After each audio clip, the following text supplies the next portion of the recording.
ka na ikay mawiwili. So mga par, dahil nga po sa pagkatalo ni Canelo Alvarez sa laban nito kontra kay Terence Crawford at naagawan nito lahat ng titulo, kung saan mga idol, nagpapiyaw naman po ang kapwa nito legendary Mexican fighter na si Juan Manuel Marquez. Aniya tama daw ang kanyang prediction, hindi daw ganun kagaling si Canelo kagaya sa ina-expect natin. Nauna na kasi na sinabi ni Marquez mga idol na hindi talaga nito gusto si Canelo dahil naging ehemplo ito sa mga batang fighter na maging cherry picker sa kalaban, mamili ng kalaban para ma-sherwin ang panalo sa bakbakan at manatili na superstar sa mahinang paraan. Ang advokasya kasi ni Marquez mga idol para kay Canelo, lumaban naman ito sa mga kalibel niya sa kanyang dibisyon, lalo na kay David Benavidez, na ito ang laban na hinihiling talaga ng mga boxing fans na mangyari. Kaya ngayon sa pagkatalo ni Canelo kay Crawford, karma daw ito para sa kanya. Well, mainit talaga mga idol ang dugo ni Marquez kay Canelo. Mantakin nyo kasi mga idol, prangka ni sinabi ni Marquez dati na mas gugustuhin pa daw nito na puriin si Manny Pacquiao kumpara sa kababayan nito na si Canelo, dahil buti pa daw si Pacman kahit maliit na tao,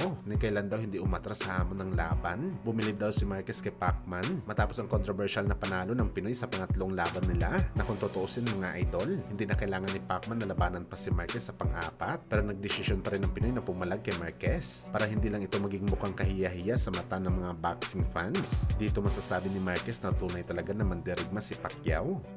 Samantala speaking sa karma mga idol, marami nga po ang mga boxing experts ang nagsasabi na totally daw nagkamali si Canelo sa kanyang paglaban kay Crawford matapos ito ma-upset sa bakbakan. Sa sobrang iwas daw ni Canelo mga idol kay David Benavidez na makalaban, nasira pa ang karera nito ni Crawford na isa lamang welterweight fighter. Tiyanta pa nga ng mga boxing experts mga idol, isang malaking sampal daw ito para kay Canelo. Mas mabuti pa daw mga idol nang nilabanan ni Canelo itong si Benavidez, dahil kung matalo siya dito sa bakbakan, hindi ganun kalaking kahihiyan na matatanggap ni Canelo sa mga boxing fans, lalo na sa mga boxing experts, dahil pumalag ito sa kanyang kadibisyon na malakas. At sa halip daw mga idol, papuri pa daw ang tatanggapin ni Canelo sa mga boxing fans, na cherry pick gun wrong daw si Canelo kay Crawford.